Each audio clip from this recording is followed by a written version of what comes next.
The snow stopped falling a few hours ago. What was once an overcrowded city is now a frozen wasteland. You can hardly distinguish the houses between them. The roofs are barely visible above the snow accumulating during the last month. The trees have already succumbed to the cold and the weight of the ice, while the animals have taken refuge with the humans inside houses and other buildings. The wild animals? I don't know. I never really thought about them. Some must have died already, I suppose. Others must be having a great time, like the polar bears. Or maybe these temperatures are too low even for them, and the temperature keeps falling. Nobody knows when it'll stop, or if it's even reversible. Nobody knows exactly how the whole world ended up this way. Of course, we all know the why, but not the how, because everything happened in such a strange way that nobody understands. All the physicists in the world tried to explain it, to solve it, but they couldn't.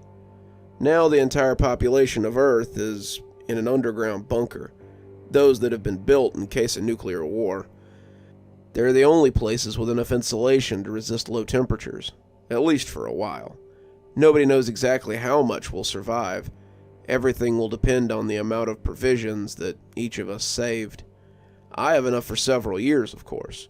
I wasn't going to build an anti-nuclear bunker and then not fuel it. The food may last me several decades, but I'm sure I can survive at least 5 years. Perhaps in that time the Earth will warm up again, or the cold will kill me. Anyway, I guess the food will do. In addition, I have the perfect entertainment set, which is also not dependent on the internet, because the internet no longer works. It's been down for several weeks. Same with telephone communication, TVs, and even the radio, which was the last to fall, just 2 decades ago. Everyone knows that if the radios stop working, it's only a matter of time before the temperature would drop so low that it would cause flash freezing. The last words heard were, "Please, survive." I've no idea who said them.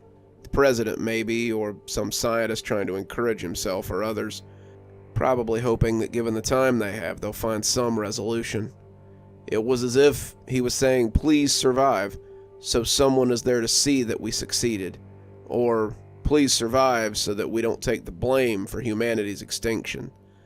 The reality is, it really was the fault of the scientists. Or at least, that's what we believe. Because once again, nobody knows exactly what happened. Teleportation. That was the great invention that they were testing. The first teleportation machine in history. The theory was perfect. The machine had been built following the instructions to the letter. Everything had been checked at least 10 times. The task was, in theory, simple. Transporting a cardboard box from point A to point B. At both points, one of the machine halves was located, the transmitter and the receiver. The distance wasn't very far, barely 2 meters. It was the first attempt, after all. They couldn't ask much of it. The cardboard box was placed on the transmitter, right in the middle of the small circular platform that made it up. A protective bubble was placed on top of the box and fitted perfectly into the platform. On the other side, the receiver was exactly the same, except that at the moment it was empty, of course. They activated the mechanism, and instantly the machine began to work. It first undid the box, little by little, witnesses saying it looked a bit like a 3D printer in reverse. Every single atom in the cardboard box was disengaged, allowing the box to enter the proper liminal state to be carried through the air, across the room, and captured by the receptacle, where it would be rebuilt. The problem was that once the box disappeared, it didn't reappear. Scientists, technicians, engineers reviewed their equations and plans, but found no errors. Both machines were perfect, but no matter what they did, the box wouldn't come back. Nobody knows how long it took from that first test until everything went really wrong. None of those involved in the project said anything, no matter how hard they were pressed. The most they could say was that they had no idea what had happened. At this point, everyone believed them. Nobody had a clue, but at the time, no one did. and they were accused of being the horsemen of the apocalypse. The thing is, a month ago, the cardboard box reappeared. The problem was that it didn't appear on the receiver of the teleporter machine. It didn't even show up in the room they were experimenting with. No, the box appeared in outer space, floating, and it didn't end there. The first one was followed by more and more. The boxes continued to appear throughout space, around the planet, around the moons, even around the sun. The satellites were blocked because the cardboard didn't allow the waves to pass. That's when the internet went down, and everyone really started freaking out. When were they going to upload the videos of what was happening? Where did they go to fight with strangers? Who would they tell their conspiracy theories to? Television was the next thing to fall. Everything was desperate. Everyone was desperate, except for the owners of the newspaper, who were able to put the old printing presses back in operation. The world seemed to go back to the beginning of the 20th century, when only paper newspapers and radios existed. Antique dealers made money, selling old radio sets that had been forgotten for decades. The last image NASA received from the space telescope was so strange and terrifying that no one knew what to say. Not even the news headlines were able to come up with a sensational phrase. The reality was worse than anything they could exaggerate. Space was filled with cardboard boxes. Literally. The image from the satellite had shown NASA that the boxes were not only around the Earth, but also around all the objects in the universe. Planets, stars, even galaxies. It was as if all the empty space in the universe had been replaced with cardboard boxes. All because an experiment had went wrong. In the first week, the sky seemed to be on fire. Looking up, large flares could be seen streaking across the sky, caused by the boxes crashing into Earth's atmosphere and burning up in the process. And since the boxes were everywhere, the whole sky was constantly crossed by flames. Eventually, the flames stopped, and darkness engulfed everything. The boxes had blocked out the sunlight. That's when the temperature started to drop. The snow soon appeared, covering everything. It wasn't long until the entire population had to take refuge, and the temperature just kept dropping. No one knew what the limit would be, just as no one knew whether it would be reversible or how long we would survive. For my part, I didn't have much hope. I was never someone who understood much about science, but I'm sure that if the boxes were still up there, it'll all be over soon. I'm not even sure if all the supplies I have will do any good. The bunker, after all, was built to survive a nuclear disaster, not a permanent winter. The walls are thick and well insulated, but I can already feel the cold coming in. I have a stove, but only one, because I never thought it would be so cold. It was never so cold here where I live, and no one ever told me to worry about that. I should have grabbed another one before I went in, but all I got were blankets. All the ones that were in my house, which weren't many either. I already have one around my body, because I started shivering just now. I'm next to the stove. I'm wearing the thickest jacket I have, but the cold seems to be coming in. It's been almost 3 days since I got into the bunker. The radio is static, and I don't even have the heart to watch movies. I'm afraid I'll freeze while doing it without realizing it. I have a cup of hot coffee in my hand. I left the kitchen on to heat the environment a little more, but I know I'm going to have to turn it off soon because the bunker is hermetic, and although it has an air purification system, I can get poisoned by combustion gases. That's something they always told me when I built it, that I had to be careful with the kitchen. I wonder what will be less painful, death by cold or death by gas poisoning. If the internet still existed, I'd look it up, although I really don't know if I want to know the answer. I get up, dragging the blanket behind me, and finish turning off the stove. It's better to be cautious. I go back to my place by the stove and grab my cup of coffee. It helped warm me up a bit, but not too much because it cooled down pretty quickly. The last sip I take seems to be taken from the fridge. This damn bunker has turned into an ice cream parlor. I bet if I turned off the refrigeration that I have, everything would stay the same. And that makes me wonder, how long will it be until the power goes out? Because I'm sure that the cables coming from the power plant must already be having problems. I know some areas that have been under blackout, Here, luckily, nothing's happened yet. I hope it lasts a long time. I don't want to imagine what it'll be like to be cold and in the dark on top of that. Well, it would be almost like being outside, I guess. Outside with the dark sky, no stars, no sun, without even being able to see the light of the moon. Just cardboard boxes, which are not even visible from here. We only know they're there because of the flares and the photos. Damn teleportation. Nobody needed it. Why did they have to invent it? It's useless. It wouldn't solve anything. Why? I guess it's nobody's fault, really. No one could have imagined that the experiment would go so wrong. After all, in whose head could something like this bring about the end of the world? I wrap myself in another blanket. I don't know if it's really colder or I'm just imagining it. I look at the clock and see that it's already night, but I can't sleep. I don't want to risk falling asleep and never waking up. Damn, it's really cold here, I whisper to myself, to no one in particular, to the universe.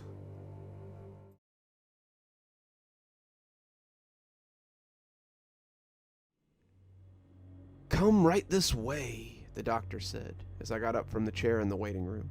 He was wearing a long white coat, and the harsh strip lighting bounced off his thick glasses. I thought it funny that doctors still wore long white coats.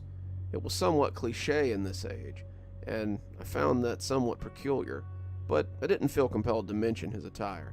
He knew, as did everyone else in this building, who laid eyes on me as I walked in, that I was desperate. We moved through a room in which a receptionist sat with her head buried in the latest Vogue magazine. The doctor gestured to her as we moved past and through the door at the end of the hallway. The room took me by surprise. It was illuminated, but with no obvious source of light. The walls were a scaled gray like one might find on a fish that had been pulled out of water prior to being filleted. The object of my focus, however, was the chair that stood empty in the middle of the room. He gestured for me to take a seat, to which I complied. Despite my growing anxiety, like spiders hatching in my stomach, I refrained from asking any questions about what was about to unfold. The screening process was simple, with just one question on the application form. Are you desperate for a change in your life? The answer to that was a resounding yes, to which I filled in the application in the paper and submitted it. I had been happy to hear from him a few days later. I had received correspondence through the post with the sigil of the establishment, the Facility of Emotional and Adrenal Research, or FEAR for short, arriving on the carpet of my one-bedroom flat. Thankfully, I hadn't slept very well, meaning that when the letterbox rattled, I was upon the envelope in a second. The discarded beer cans and half-finished pizza boxes that lined the floor cushioned the letter like a falling feather on snow. Upon arrival, I completed the medical questionnaire and presented my identification. The box labeled Emergency Contact remained blank, however. I imagined, given my acquaintance with such an experimental proposal, that this made me a prime candidate. The doctor studied me as I took a seat in the chair, as I studied the furnishing itself. "Why is it bolted to the floor?" I inquired, my voice falling flat in the empty room. At first I was unsure if he had heard me, but his mustache quivered as his mouth craned in a stretching grin. "It's just a precaution." He left the room for a moment, leaving me to my own thoughts. He returned with a small leather bag and opened the flap, which lay like a dead tongue.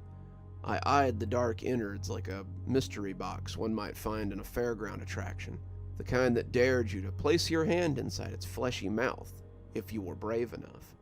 He produced a line of leather that resembled a coiled snake. My heart fluctuated, and a sharp intake of breath escaped my lips. The doctor stopped and eyed me with an ashen eye. "Worried?" I shook my head and forced a wry smile. He relaxed and continued to produce more leather straps from the bag. I scolded myself mentally. Keep a lid on it, I thought. You need this. You need the money. A fresh start. Don't mess this up. He took out the leather braces and wrapped them around my wrists and ankles, fastening me to the chair. "How are those?" he said, as he pulled the buckles on the restraints tight. I again nodded. They were tight, and I could feel the circulation beginning to dwindle in my extremities. A prickling developed on the tips of my fingers. Still, I held that strange smile. The doctor finished securing the bindings and took one final contraption from the bag. It resembled a bicycle helmet with green and blue diodes attached to the top, resembling light bulb filaments. He secured the silver instrument to my head, fastened it with a strap under my chin.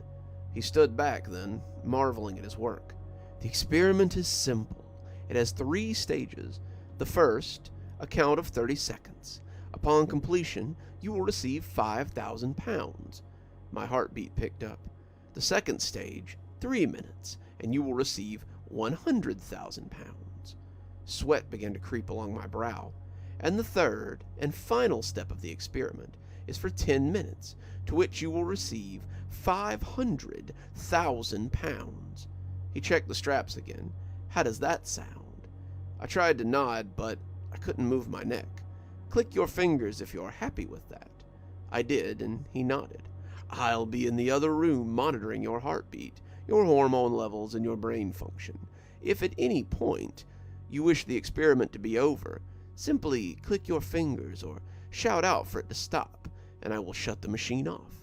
However, if you feel you're becoming too excitable, then we will end the experiment on your behalf. He tapped a small circular disc on the arm of the chair. This dial is graded from blue to red. The needle will give you an indication of your stress level. Blue being you are floating on a cloud. Red, you are at risk of heart failure. For your own peace of mind. Peace of mind, I thought. Yeah, thanks. He stood behind me, placing a hand on my shoulder. Your safety is our main concern. Thank you for helping the Fear Research Facility. We thank you for your cooperation. He stood in front of me then, his face now awash with concern, whether real or imagined. However, one final caveat. Payment is only available to those who complete either steps 1, 2, or 3.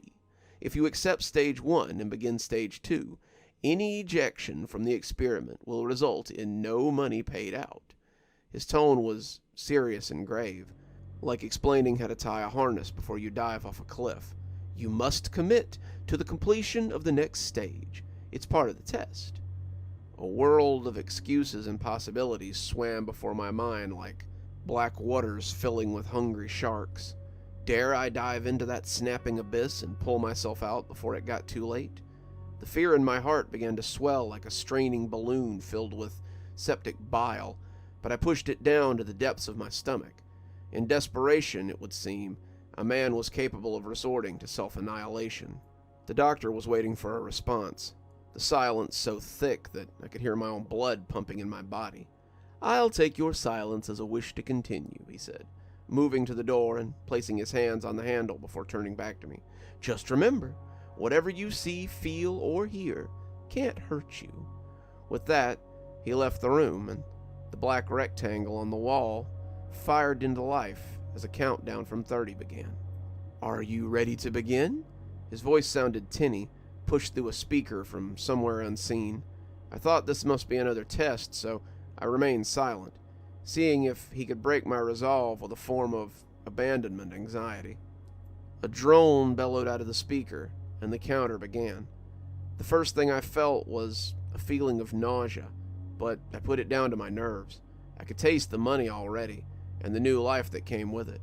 A new home, rehab, a girlfriend, new clothes, a working shower, a holiday to somewhere hot with orange juice instead of whiskey. The prickle of hairs on my legs pulled me from my daydream. The dial began to move from the end of blue to a dull green. I breathed deeply, only 20 seconds left on the clock. I saw its shape creep over my knee. It was huge, the largest one I'd seen in my life. I clenched my teeth so hard I thought they might splinter. I swallowed dryly. How did they know I suffered from this fear? Was it the machine, or had they been watching me? The tarantula, brown and bulbous, fingered its way up into my lap and then onto my stomach. I could see the glint of light bouncing off its eyes, the venom dripping from its fangs. 17, 16. The spider slowly continued north towards my face. Its legs pulled at the fabric of my clothes like unlatching Velcro. Goosebumps ravaged my skin. The room grew hotter. my clothes beginning to stick to me. 10, 9, its legs prickled against my neck. 2 of its legs fingered my lips as I clenched down tight to hold back the scream that was bubbling into my throat. The thing crawled onto my face. I could smell it, the stench of dust and dead rodents, its needle-like fur sticking into my cheek and eyelids. I had to close my eyes, had to stop it from getting closer, but I couldn't. I was frozen in a perpetual terror, like I had caught a glance of Medusa herself. All I could see was its shape in my vision, blocking out the light of the room. Its fangs pierced through the soft shell of my eye, burying deep into the jelly. The scream came then, the loud bark as pain so indescribable ravaged through me. I rattled in the bolted chair, fingers splayed trying to break free. The monster hung from my bleeding eye socket as it chewed and sucked and fed. Blood, thick like hot jam, seeped from my wound, gelatinous fragments filtering inside my screaming mouth. Copper mixed with my saliva, and I coughed and heaved. I felt hands gripping hold of me, a cacophony of voices barraging my ears through spastic hiccups of agony that exploded from my ragged lungs. I snapped my eyes open to see the doctor staring at me with disdain. Another man was behind him, built and broad and mean-looking. I looked around. I was unharmed. The leather bindings had bitten and gnawed at my flesh, the sensation of burning stinging along my wrist. My eyes, both of them, were completely fine. I frantically looked around the room, abating my wailing and replacing it with complete disillusion. Where? I coughed over and over. Where is it? Tears fell from my eyes, dousing my reddening cheeks. I looked up at the counter. I had 4 seconds left. 4 seconds away from a new life. I think we better take you out of the chair, the doctor said, and he began to unstrap me. The cool air outside the building bit into my sweat-sodden clothing as I was led out the front door. The doctor stood with a pained look, handing me back my ID and my documentation. Do come back if you wish to participate in another experiment, he said, a coy look in his eye. We'd be happy to see you again. With that, he left me standing on the pavement, his body vanishing behind the foggy glass of the double doors. Another soul, standing from the blue chairs in the waiting room, following him like a lost puppy at the sniff of a complete reformation.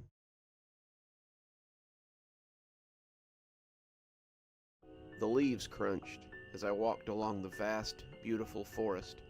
The blinding sun shone ever so brightly in the sky, setting ever so slowly over the horizon. A breezy wind blew through the forest, singing a quiet song in my ears as I continued to walk. I could hear the sound of animals scurrying through the forest, giving life to the terrain that Mother Nature ever so graciously built.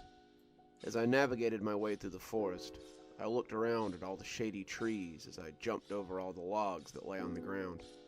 I imagined the life each tree had had, how many people throughout history had walked the same path I was. Each tree was a story to be told, each as old as nature itself. I was a big thinker as a kid, always asking my parents questions about how the world worked. I was always in my head, wandering around the worlds that I created. Worlds of cities built with bright diamonds, fantasy lands where I was the hero of my own tale. Nature was my escape from everything. I would imagine myself fighting the ferocious beast that I had created in my head, or that I was on an adventure to Mordor with Frodo. This time, I imagined I was walking on the Death Trail in search of an ancient treasure buried by Blackbeard himself. I fought devilish beasts whose teeth could destroy a whole tree with a single bite, a dragon whose eyes shined with crimson and breathed fire as hot as the sun. The forest was my favorite place to think, for this inviting evergreen forest was beautiful in every way. The sound of squirrels chattering could be heard as the birds sang their final song, for the sun was setting slowly on the horizon. Bright, vibrant colors filled the sky. The forest sparkled as sunlight crackled across the trees, lighting up the dirt path ahead of me. decorated with roots and flowers of many kinds. It was lively. The sound of scurrying could be heard on every side. The leaves and twigs crunched under my feet, and the branches hung as if they were welcoming me. I breathed gracefully, my body feeling a slight chill as I walked through the path. I was deep inside my imagination when the sound of water took me out of my thoughts. I always hated that sound. It meant that soon I'd have to turn back. I continued my way, trying to ignore the sound, but it was becoming increasingly harder as I reached the river. I slowed my pace, trying to prolong my journey back home. It wasn't long, though, until I saw the sparkling blue river, the sound of crashing water filling my ears as I reached my endpoint. I stopped and cleaned off my arms and hands from the dirt that always found its way onto my body. I felt the water flow through my hands as I looked through the water in the tree line. I would always turn back at the river, for my fear of drowning kept me at bay. I would sometimes walk along that river, dipping my hands into the water as I walked. Something in me didn't feel fear of the water that day, though. I felt adventurous. I contemplated as I looked beyond the river stream. There was a whole other part of the forest beyond it, new lands to be discovered. I looked up at the sky. The sun was almost over the horizon. I thought about being out here at night, thoughts of monsters and creatures capturing me. I remembered my stories, though, the hero who saved the world from danger. Suddenly, without a second thought, it was like my body just got up and began to jump on the rocks in the river. I felt the water on my feet as I stopped on each of the rocks before jumping to the next. Once I reached the other side, I quickly ran into the forest beyond. I walked along as I studied the trees to get a good idea of my surroundings to find my way back. I made landmarks on trees out of chalk and always carry some with me so I wouldn't get lost, something I always do when traveling new terrain. Something about this area felt off, though. It was as if Mother Nature had left, leaving her creations in ruin. It was a lot darker than I thought it would be. There were so many trees that it blocked out the sun. I was a fearless kid, though. I thought that I couldn't be harmed, for nature was my dearest friend. I was wrong, though, for no one is safe from the brutality of Mother Nature, not even me. As I walked through the forest, I looked ahead to get a good map of the terrain in my head. Shadows gathered around the forest as the dark trees hung over me like limbs from an ancient world. There was an ominous silence that filled the woods. No sounds of animals running around, no crickets or frogs chirping, no wind twirling in my ears, just pure and utter silence. The only thing I could hear was the sound of leaves crunching underfoot as I walked. I noticed a tree that looked like a hideous witch, its gnarled limbs and black claws stretching over me, almost serving as a warning not to go any further. This was a tree that had died many years ago from the look of it, succumbing to nature's life cycle. I stared at it for a few minutes, feeling an uneasiness that crawled at the back of my throat. I continued my journey across the uncharted forest, but the tree stayed embedded in my mind. There was a feeling of dread that I fought off as my heart felt uneasy. The forest seemed dead, as if it was abandoned long ago. Stumps were scattered across the forest grounds. The clumps of bushes lay among the stumps. Twigs snapped from my feet.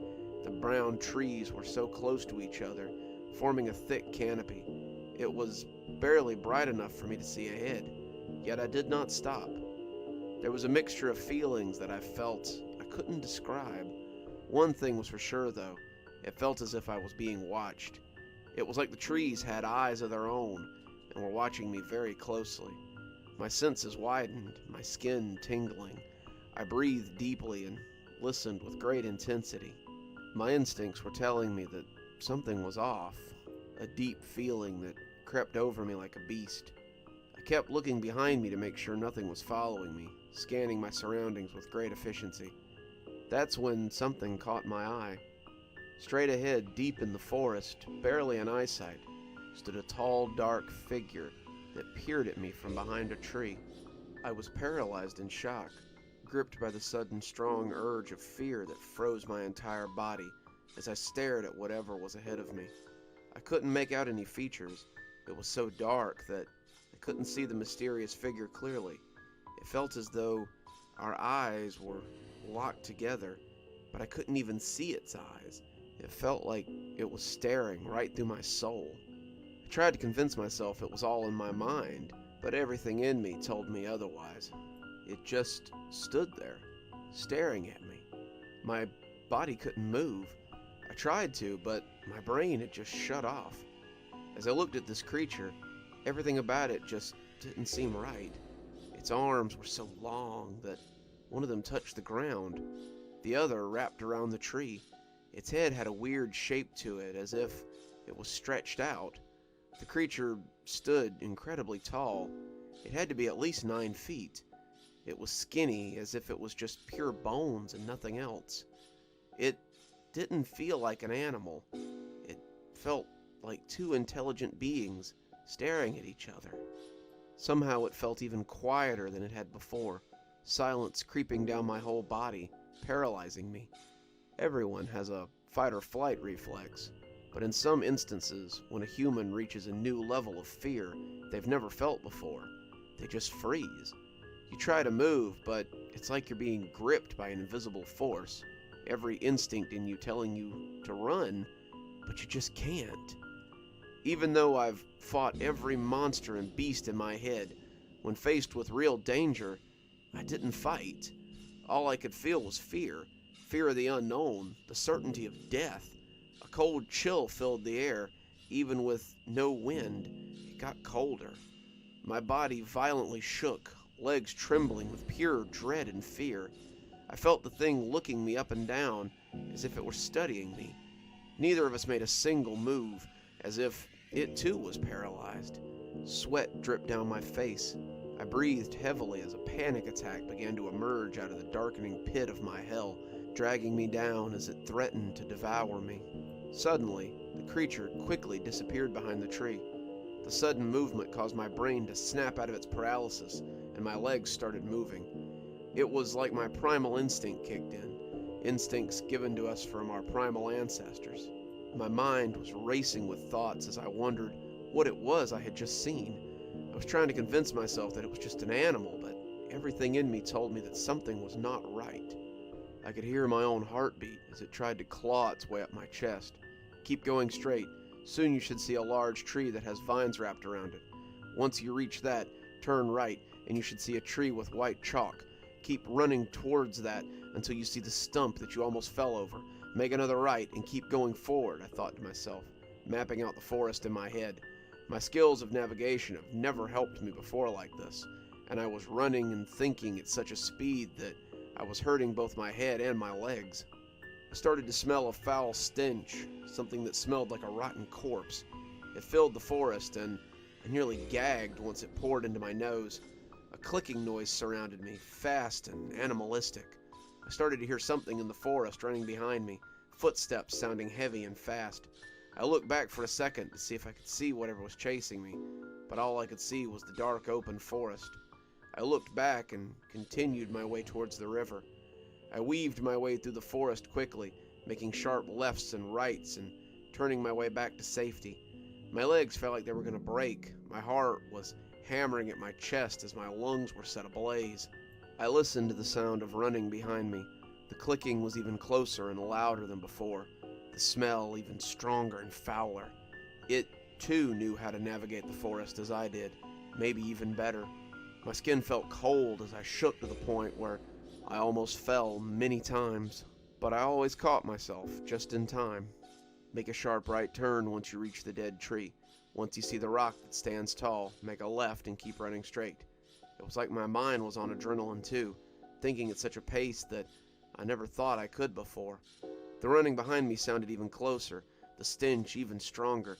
My legs felt as if they were going to break, yet my speed still stayed the same as I used every ounce of energy I had. A familiar sound filled my ears, a sound I've always hated and despised. It was the river.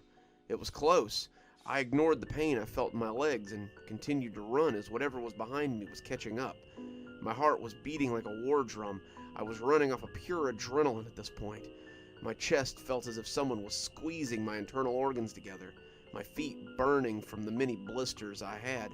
I ignored it all, though, and continued to guide myself through the cruelty of Mother Nature.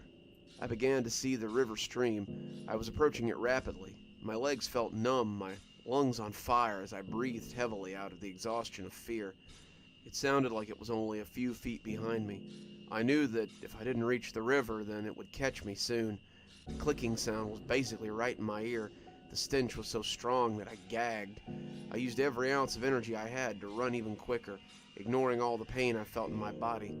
I hurtled out of the forest once I reached the river and jumped my way across the rocks that stuck out, falling onto my knees once I reached the other side. I quickly got back up and began to run again. I didn't stop running until my body collapsed, not being able to move. I hadn't noticed that it had turned to night, a dark umbra surrounding the forest. I was too exhausted to move. Every breath struck my chest deep. Yet there was no sign of anything chasing me or this foul smell that had followed me. The sound of wind and nature filled my ears again, replacing the terrifying clicking noises. Tears began to slowly drip down my face, mixing with my sweat. I opened my mouth to let out a whimper that never came, too exhausted to even make a sound. I wanted to go home, back to where my mother was. I started to breathe even heavier, my heart beating so fast that it was like having a heart attack. Everything became fuzzy and blurry, my mind racing with thoughts that only made me panic worse. I shook rapidly. I felt gripped by a sudden force that squeezed my body tight. My chest pounded in pain. It felt as if everything was being smashed by a hammer. I felt an impending doom dragging me down into deep darkness, deeper than any pit of despair I'd ever known. I tried to catch my breath, but it was just too much for me. I thought that whatever chased me would find me and devour my very soul. Everything was so loud, it felt like I was trapped in a tornado. I felt like I was going to throw up from the dizziness. My muscles were tense. The world was spinning around me as my heart started to pound worse than it ever had before. The pain from my chest slowly spread to my shoulders, giving a sharp pain in both of them. I got chills all over my body, gripped in fear and anxiety that had its hold on me and wouldn't let go. I didn't know what to do. I felt like I was going to die a gruesome and horrifying death. I looked at the night sky as if it was in the hands of death and noticed how beautiful it looked. The pale crescent moon shone like a silver claw in the night sky. I looked upon the vast sea of stars, shining so brightly like little diamonds in the sky. Everything slowly went quiet. It was like the earth stopped. I felt the summer green grass on my hands and looked at the trees that surrounded me. Fireflies filled the darkness, sparkling like precious valuable stars in that dark place. The sound of crickets could be heard all around, chirping their song in replacement of the birds singing. My heart slowly started beating in a steady rhythm, and my breath slowed to a smooth pace. I breathed in a smell that was a woodsy fragrance, letting go of all my worries. It was as if Mother Nature cradled me in her arms, reassuring me that everything was all right. I felt a moment of tranquility, my mind silenced. I lay on the earth, admiring the beauty of the world around me. I slowly stood up, ignoring the pain I felt in my legs and chest. I welcomed back the blossoming, fragrant forest as I walked slowly through Mother Nature's creation. I began to walk home, admiring every inch of it that surrounded me. I always imagined the beautiful land in my head, landscapes of fantasy filled with bright colors. I never realized that I was already in a dazzling world, filled with so many mysteries to be discovered. The forest was breathtaking tonight, sparkling in the moonlight like little crystals. I wasn't in my head on the walk home. My mind was silent for a change. Brown trees stood tall. The flowers bloomed, engulfing the forest in a smell so lush and fresh. I thanked Mother Nature that night, for she taught me a lesson that I'll never forget.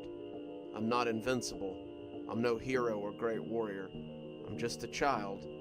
Not every story needs a hero, and I don't have to be the hero in every story.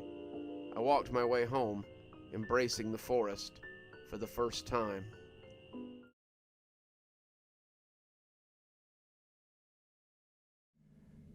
I'm smashed right now, drunk as hell, with a lot of emotions gyrating about my head. My mind space is a concoction of fear and anger. For the past 4 hours, I've drank vodka and orange juice, vodka cranberry juice, and finally vodka and grape juice. That's a load of screwdrivers, cosmopolitans, and I don't know, whatever you call vodka and grape juice. Well, maybe I'll make up my own name. The Crystal Room. Okay, that's dumb, but whatever. It's the Crystal Room that's on my mind right now. I had to drink myself sloppy just to have the courage to write down my experience. I have to get all the details straight and not stray too far from the truth. In 2001, my wife and I went to New York City. Surprisingly, I loved it, except for my final days there. A southerner in New York, I got the worst asinine advice and general characterization from my buddies at work. One was, don't stare at anybody on the subway. They don't like being stared at. Well, who the hell does? I don't want to live in a city where the people like being stared at. It's creepy, if otherwise. People are genuinely nice. I never had any issue with anyone on the subway, but then again, I didn't just sit there staring at people like they were animals in the zoo. Next to the last day of our vacation, we visited Times Square. I was intrigued by the constant action, the incessant visual and auditory stimuli. There was so much to see, so much to hear. My mind was scattered and unfocused. There was flashing lights and advertisements and constant blur of nameless faces and mindless crowds. I was enjoying it, but I was also a little overwhelmed. I asked my wife if we could go back to the hotel, but she wasn't ready to end the day. She assured me she was quite capable of taking care of herself. Just go back to the hotel. I won't be much longer. I can take care of myself. You sure? I said. I can tough it out. No, go, please. I'll be fine. So I walked to the nearest subway station and rode back to our hotel, which was at the end of the line in Flushing, Queens. When I got to our hotel, I slumped down in the bed and fell asleep. I was exhausted. I woke up around 3 in the morning. The bed was empty, besides me. I picked up my cell phone and called her, but I got no answer. There was a text. Honey, meet me at the Crystal Rose Room. It's just down the street from the hotel. Time on the text was 2 a.m. I remembered the place. It stood out amongst all the other crowded storefronts with a big old neon sign of a scantily dressed woman holding a red rose. What was my wife doing at a strip club? She was a regular churchgoer, never missing and always insisting I go with her. Something didn't seem quite right. I got dressed in a hurry and went down to the club. I tried to bowl my way through, but the bouncer pushed me back, shoving his large open palm into my chest. No, sir. Only invited guests are allowed. I got a text from my wife. She's inside. What's her name? Catherine Bressler. Oh, hell yeah, Mr. Bressler. Come on in. We've been expecting you.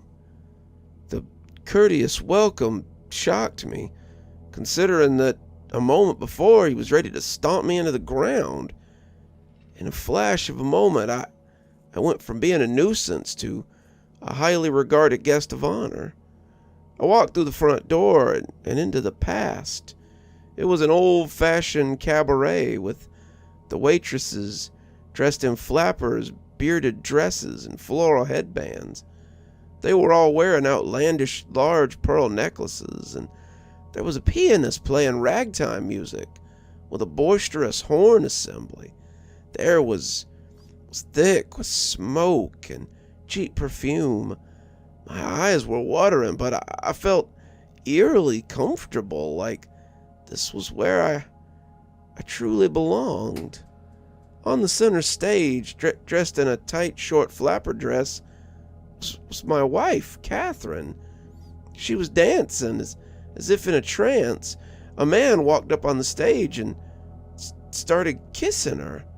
My wife seemed to be enjoying it a lot, and I ran up to the front of the stage. Hey, damn it, get your hands off my wife. The man stopped, turned his gaze towards me, and smiled.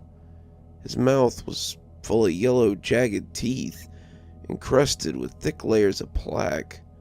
My wife looked at me and smiled, revealing a similar set of teeth, smaller but no less hideous.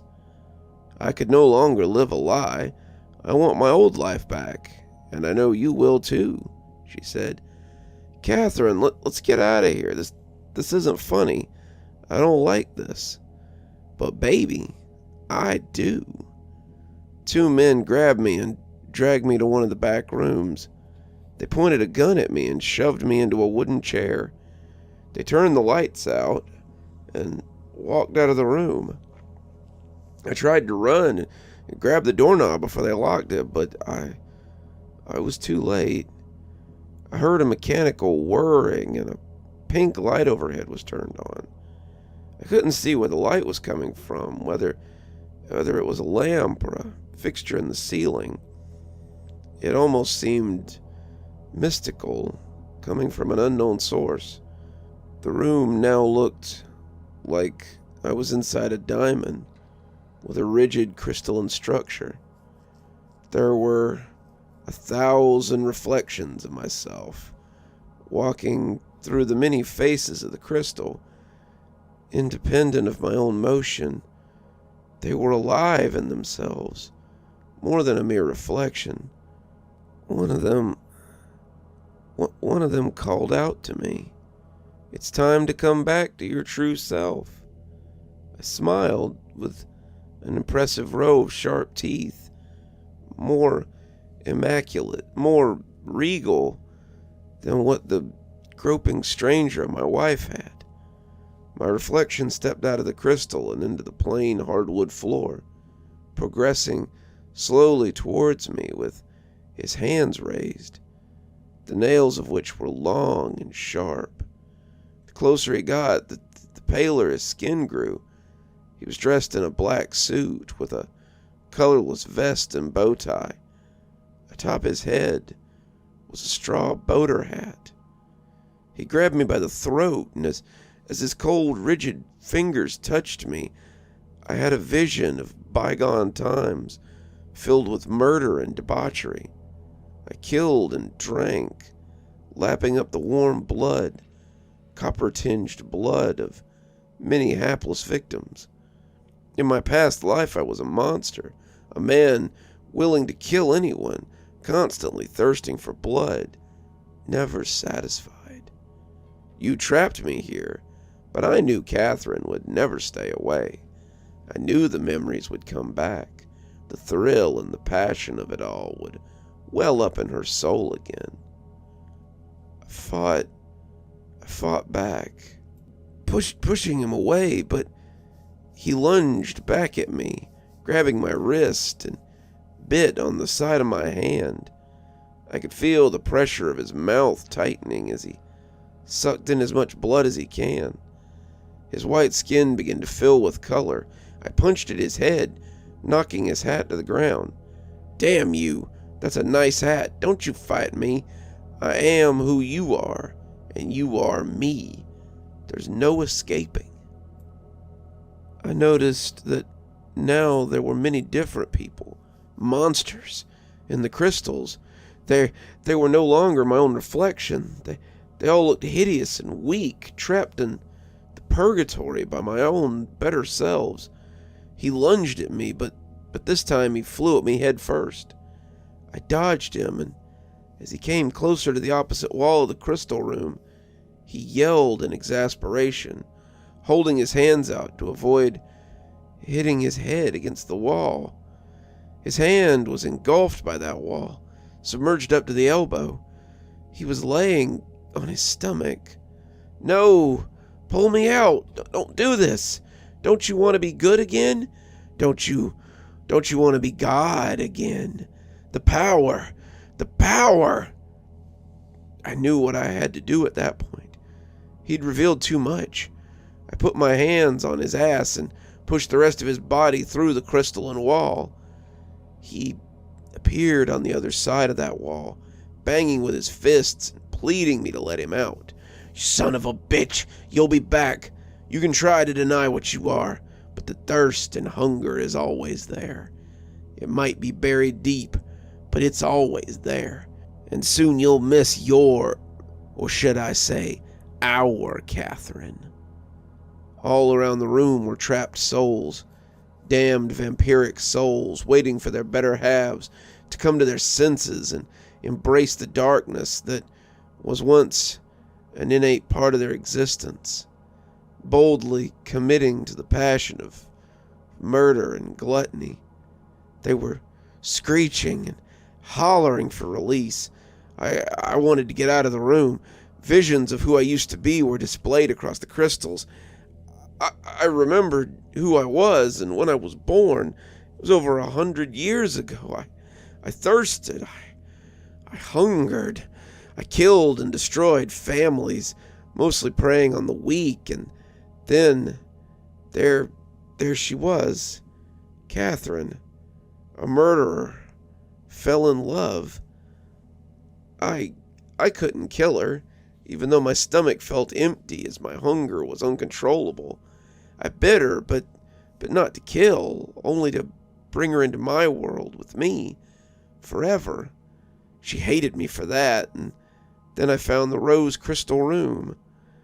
I wanted to give her back a normal existence. I kill her feeling guilty. We gave up the demons, but at a price. One day we would have to come back and once again don the cloak of a murderer, but this time in his service, obeying his every whim. The world needed balance, according to the proprietor of this fair saloon. It needed hunters to weed out the weak. I remember now. He was known as the Scarlet Shepherd. The door opened.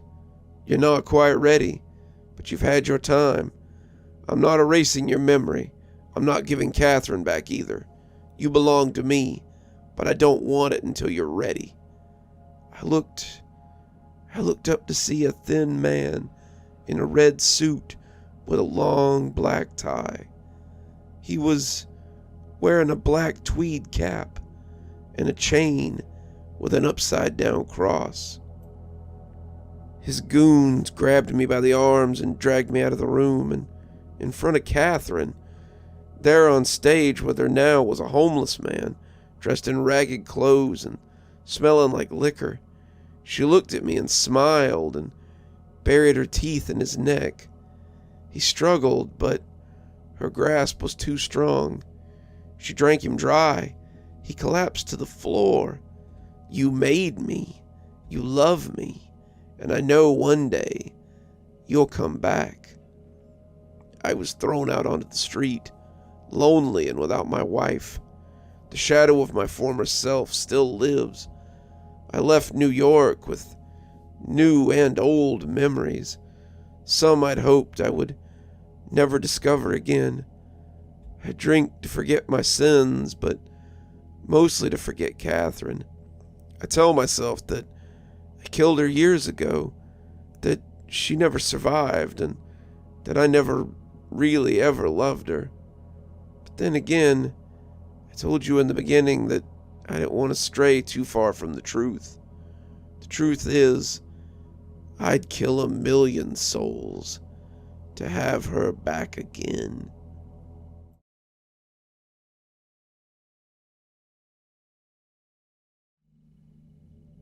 I made a deal with the devil. The terms of the deal were simple. Give me more power than any other human in the history of mankind, and you could take my soul in return. That's it? He mused. Yeah, that's it, but no funny business, I warned him. To think I, a mortal, was warning the devil. Fair enough. You'll have all the power you need in the world. No. Not all the power I need. I want to be the most powerful human in the history of mankind. Those are the specific terms. Anything else is unacceptable. Very well. You'll be the most powerful human in the history of mankind. Ever, he said, with a fiendish yet charming smile. Why is it that when he appears to us, he's always a charming, irresistible, handsome man? I mean, I'm straight, but he was just gorgeous. Now, sign here on the dotted line. He presented me with a contract written in Latin. I don't understand anything it says, I said, having second guesses about the whole ordeal. Leonard, you're a lonely man in his mid-30s with no partner, spouse, or children. You're a wage slave who busts his ass over 10 hours in a measly warehouse a day and gets paid minimum wage. You are 3 months behind on your rent, and the creditors are beating down your door while you blow your money on booze and crypto. The last thing you need to worry about is some Latin on a piece of paper when everything around you is, quite frankly, falling to shambles. He paused for a moment before continuing. Now, are you signing this contract or not, which only states the terms we just discussed? His voice was as calm as the first time he had introduced himself, yet I felt like it carried a hint of anger beneath it, which was only detectable by a subtle change in his aura. I took the pen from his hand and signed my name at the bottom of the page. That was that. The next day I was fired from my job. My performance was subpar at best, and the warehouse wasn't doing exactly well, so some employees were let go, including myself. Are you kidding with me? I said furiously. So much for power. I just lost my only source of income. Instead of heading back home, I went to a nearby park and just laid down on the bench, contemplating what I'd do now, since I was on the verge of getting kicked out of my apartment and I had no job. I heard some rustling in the nearby bushes, and a man emerged, wearing all black and a face mask. He quickly paced in the direction of a middle-aged man, probably in his 50s or 60s, who was feeding the pigeons. He took out a gun from his pocket, and before he could take aim, an invisible force hurled itself towards him, landing me on top of him with both hands over it, pinning him down as I held the gun in check. The old man was startled and quickly booked it. Obviously, why the hell did I do that? I mean, I hadn't even moved. Something had moved me, or him perhaps. Still, I needed to hold the man down if I were to survive the situation. And I had just made an enemy who was armed. I shouted for help. Help! Help! This man has a gun! Help me! I was able to get the attention of some people who rushed to my position, where one man took the gun from the hand of the other I was pinning down, and the other helped me twist his arms behind his back. Soon the police arrived, and with them, the old man. I soon discovered that he was no ordinary man, but a rich business tycoon. A billionaire, in fact. Having saved his life, the man was extremely grateful, and gave me his card. Please, let me repay you. Come see me in my office tomorrow. So I went. The man was in real estate and owned several companies. He'd cut ties with his family and lived alone with his immense wealth. His wife was dead, his kids were assholes who only wanted his money, and relatives all wanted him dead so they could get a piece of his fortune. In a sense, we were alike, two lonely souls who found solace in each other's company. So much so that my unintentional act of heroism developed into an intimate relationship, which was the last thing I would have expected. In a matter of weeks, we were a couple, and a few months and several expensive trips abroad later, we were engaged. Him coming out of the closet was the best thing that happened for the company, as the shares skyrocketed and more business started to pour in. I felt like a princess, completely high on power. I had everything at my disposal: money, fame, power, you name it. Unbeknownst to my fiancée, I was letting it loose with all the girls I wanted. From a beta loser to a practical millionaire, which was what I had in my account, this was quite a transition. Finally, the devil had delivered on his word, and I had exactly what I wanted. But then, my greed destroyed everything. We were never exactly careful, me and my fiancé. It was only a few months ago that he took me to the hospital and had me checked up on, only to confirm that I'd contracted AIDS. Turns out he was having casual hookups with a couple of guys before me, and had contracted it just prior to meeting me. Now I had it too. My life was utterly destroyed, just as it was starting to get better. I did, in fact, have everything, and the power was just starting to grow, as several companies he owned were transferred to my name. I was devastated, although he tried to reassure me that he would buy me the most expensive treatments that medical science could offer. I knew it wasn't going to be enough. My health dwindled rapidly, and I became a husk of my former self. He, on the other hand, barely showed any signs. His health was as good as ever. He didn't lose any weight, and he wasn't getting as sick as I was, or rather, he wasn't getting sick at all. Had I not known he also had AIDS, I would have said he was getting even better day by day. In a matter of months, I was on the verge of death.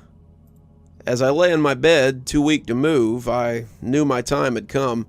My eyes fixed on the door, as I knew he'd come to take me soon. When the door opened, he walked in ever so calmly. "So, how was your power? Do you like the man?" "Quite a fellow, isn't he?" he smirked. "Just take me. Make it quick." "Oh, but don't you want to know why like this? Why so soon? I mean, you must have questions." "No, not really. Just do it." "Very well, but do keep in mind I did deliver on my promise. You did feel like you were the most powerful man in history, right? All that money, all those women, the booze. You sure went crazy. That's what all the low-tier people do. Now, the high-tier people, they play a hard bargain. They play by their own rules. Take your fiancé, for example. He made a deal with me quite some time ago, 30 years to be exact. In exchange for extending his life and giving him all his wealth, he would help me collect souls for hell." "What?" I was sitting up in my bed despite my frail state. "Yes, he was the one to spot you, help me deliver on the promise I made, gave you the disease that's now killing you, and made it all the easier for you to die an earthly death. The man is on his 13th streak, which, quite frankly, is impressive." You tricked me." "I always do. That's the game. You knew it the moment you called on me. I'm a deceiver. I deceive everyone. And I'll have his soul too, eventually. But for now, I'll let him go and find someone else. As for you, the worst levels of hell await your arrival." With that, he snatched my soul and dragged me down with him, all the way to the boiling pits of pus and magma that would burn my skin off and make me suffer an agonizing death for all eternity. As for him, my fiancé, he was given another 5 years to live. Before he runs out of it, he'll live as he pleases. Just as the last year starts, he'll be attacked in the park, where a broke man such as me would come to his aid, who would then be invited into his life, and then he'd offer the poor man's soul to the king of hell.